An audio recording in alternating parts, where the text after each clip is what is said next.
Basanaz, ti do të thonë thua edhe më herët që ke punu në financa, do të thonë atje. E ke thonë edhe një diçka shumë interesante që do të thonë sa të karo me punun atje, që para te e ka thonë edhe kryetari i nismës Fatmir Lima, e ka thonë është atje një shqiptar këtu në emisionin tim dhe ka treguar që në kohën sa ka punu ai që shqiptarët i kanë dhënë shumë financa për mbrojtje Slobodan Miloševićit, nuk e di sa është e vërtetë kjo. Qërë që Sadre, unë ndigjova me vëmendje rrëfimin e ish ushtarit të Islimtarët Kosovës, ish komandantit të atij rajoni, respekt për punën, për kontributin, sidomos të fundit kur ceku kur dihet e misioni forcave ruse që kanë ardhur në Rahovec, domethënë një kontribut edhe një protestë shumë e vend, edhe një eliminim i pjesëmarrjes së ushtrisë ruse kur dihet e misioni i tyre në çfarë është Kosovë. Domethënë kjo është një çështje jashtëzakonisht e mirë që njerëzit e përgatitur në atë aspekt edhe të vendosur kanë qenë me kërkesat e tyre vendimtare dhe në bashkëpunim me të huajt e kanë bindë të huajt që ajo prania e tyre është e parësyeshme dhe nuk do të lejohet territorin e Kosovës.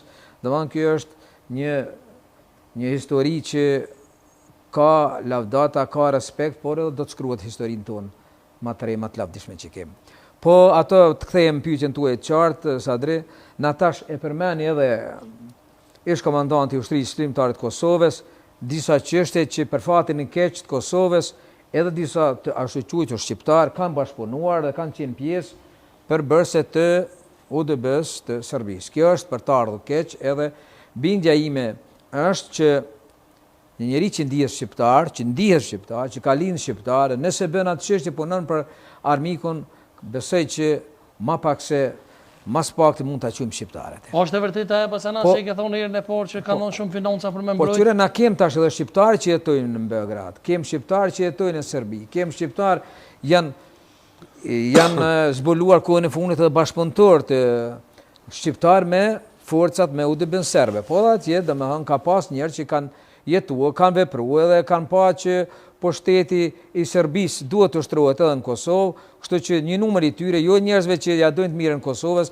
jo njerëz që kanë luftuar për të mirën e Kosovës, jo njerëz që kanë qenë shërbim të kauzës kombëtare, ata nuk janë pjesë të atij stafit, nuk janë pjesë të asaj finance që kanë kontribuar për financat e ish kryekasapit të Ballkanit, domethënë ka pas për fatin e keq, mirë po ata shqiptar kanë jetuar, kanë vepruar, kanë bashkëpunuar me pushtetin serb, edhe faktikisht që i kanë kontribuar edhe financave, edhe mbështetjes financiare.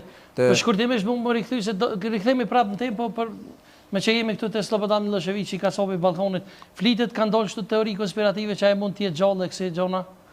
Po shiqë Sadri, unë dëgjoj prapë, po në them shumë sinqerisht, kesh mendimi im, unë kam punuar në atë kohë në burgun e Hagës, një prej burgjeve me sigurinë më të lartë, numër 2 në botë. Pas Guantanamos. Po, pas Guantanamos, domethënë në aspektin ndërkombëtar është shumë e çuditshme, them që ekzistojnë ato ide konspirative, ekzistojnë mendime të ndryshme për çdo teori, për çdo praktik, për çdo ideologji, kem pro dhe kundërta. Domethënë unë jam i bindur edhe faktikisht kur është dalur Miloševići nga ambientet e burgut, faktikisht figura nuk shihet mirë, po unë jam i bindur 100% që Miloševići ka ndruar jetë. Kur është dalë i vdekur.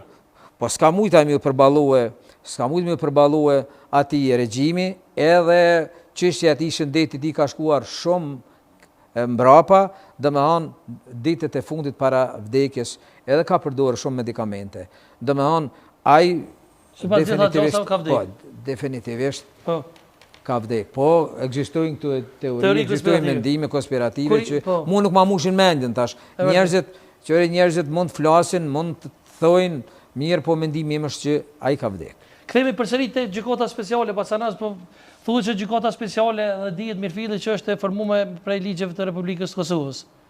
Si ka mundësi, domethënë kjo gjykatë me marrë një të arratisur si dëshmitar në Hagë? Kemi parë raste për shembull kur mirët një burgosur si dëshmitar, po një arratisur siç është rasti i Enver Sikiraçës, po flitet që ka qenë dëshmitar në Hagë, si ka mundësi? Po kam dëgjuar sa edhe për atë rast, dhe mua befason fakti që një i arratisur, një njeri që organet e sigurisë të Kosovës, organet e ndjekjes dhe të rendit të Kosovës nuk kanë arritur faktikisht atë njeri ta izolojnë, ndërsa flitet, nuk e kam parë, nuk vetëm sa kam dëgjuar nëpërmes portaleve dhe mediave tona, që ai person ka ardhur si dëshmitar, edhe ka dhëna, ka ardhur si dëshmitar i prokurorisë, i prokurorëve ndaj ushtarëve të kundër krerëve të Justisë Shqiptare të Kosovës, që çka është një rast unik. A ka faj këtu Ministria e Drejtësisë? Përsa pa dosh me justifiku askon. Qërësh, sa dre, unë muna këtu në thënë drejten, them mendimin tim, po kam dëshirë me qenë shumë i matun, se kënë bëjmë me disa dana shumë të rëndësishme, që dikojnë në procesin ndaj ushtarëve, apo ndaj krerëve të Justisë Shqiptare të Kosovës, bindja ime është që nuk ka qenë mendimi i ministresës. Absolutisht, po vish për thamë ako, a bie përgjithësia mbi ministrinë? Bie, po, nëse ai ka qenë këtu në... Kësh, po thamë që ministre ka ditë e ka lëshu, po të kuptojmë mirë, po nëse personin fjalë ka qenë në duart e rendit, ka qenë në lokacionin e mbajtjes në arrest, dhe ma në institucionet e burgjeve, atëherë bie përgjësia. Normalisht, ajo është e fundit që duhet që je përgjësi para organeve. Mirë, po nëse personin fjalë nuk ka qenë i mbyllur, nuk ka qenë në duart e rendit dhe drejtësisë në Kosovë, dhe me thanë, besoj që përgjësia nuk i bie. Po, është, dhe me thonë, problemi është që gjykata është e formuar me ligjet Kosovës. Po, fakt, ajo është bie që e ka shkel ligjin e vet. Jo, me ligjet e Kosovës nuk është kriju gjykata ka marrë veç miratimin e Kuvendit të Kosovës. Po kështu po vlitet që ka ligj. Ajo punon me ligjet e ish Jugosllavisë vjetër të kohës para luftës. Nuk punon gjykata speciale me ligjet e Kosovës.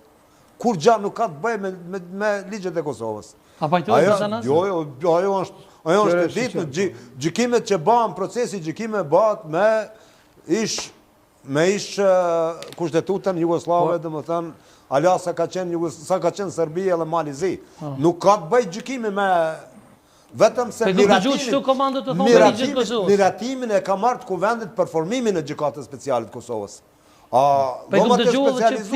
Llomat e specializuara gjykatës speciale të Kosovës punojnë me ligjet e ish Jugosllavisë. Sa ka qenë Malizi dhe sa ka qenë ala Basanaza punon me ligjet të Kosovës? Jo.